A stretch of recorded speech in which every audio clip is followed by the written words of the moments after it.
মনে আছে ছোটবেলায় আমি কত ইন্ট্রোভার্ট ছিলাম, কারোর সাথে মিশতে পারতাম না। আমার একমাত্র বেস্ট ফ্রেন্ড বলতে তুমিই ছিল। ছোটবেলাটাই ভালো না? আমরা কত ইনোসেন্ট ছিলাম, লাইফে কোনো কষ্ট দুঃখ কিছুই ছিল না। হুম প্রতিটি মানুষই তার লাইফের বেস্ট ডেজগুলো স্কুল লাইফে কাটায়। একটা মানুষ তার প্রেজেন্ট লাইফে যত ভালো থাকুক না কেন,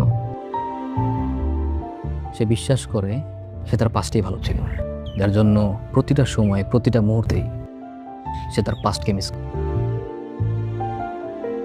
আচ্ছা, সেদিন তারপরে কি ঘটেছিল?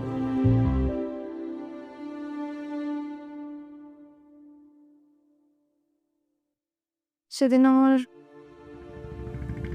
সবটুকু বিশ্বাস ভেঙে গিয়েছিল। বাসায় ফেরার পর বাবার দিকে তাকাতে পারছিলাম না। যাকে বিশ্বাস করে বাবা আমাকে ঠকিয়ে পালিয়ে গিয়েছিলাম, সেই আমাকে ঠকিয়ে চলে গেল। আমি জানি তোমার বিশ্বাস ভেঙেছে, তুমি হয়তো হার্ট হয়েছো, কিন্তু একটা ব্যাপার কি জানো?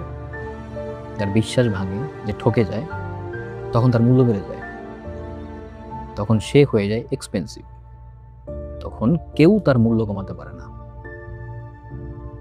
আর আমি বিশ্বাস করি যতটা তুমি ভালোবেসেছো তার চাইতে তুমি অনেক বেশি শক্তিশালী। হ্যাঁ, এই জন্যই ভেবেছি এখন থেকে আর প্রেম নয়, নিজেকে ভালোবাসবো। এখন না কারো প্রেমে আর ভরসা পাই না, বিশ্বাস হয় না। তাই ভেবেছি নিজেকে সময় দিব, নিজেকেই ভালোবাসবো। রাইট, এটাই আসলে হওয়া উচিত। আসলে আমি মনে করি কি, অন্য কাউকে ভালোবাসার আগে সবার আগে নিজেকে ভালোবাসতে হবে, নিজের সাথে প্রেম করতে হবে।